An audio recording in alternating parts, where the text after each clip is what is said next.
કે સંતાન ન હોય એટલે ઈ દંપતી થોડું દુઃખી થતું હોય.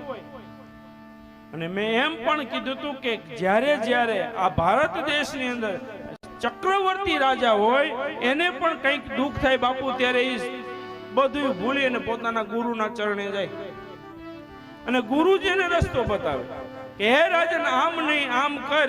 અને શ્રી દશરથજીને એમ દુઃખ થયું કે ભાઈ મારે આવડું અવધ, આટલું વિશાળ અવધ, જ્યાં કોઈ વાતની ખામી નથી, આ રાજ્યમાં મારે કોઈ સંતાન નથી અને આ સંતાન ન હોવાનું દુઃખ થયું.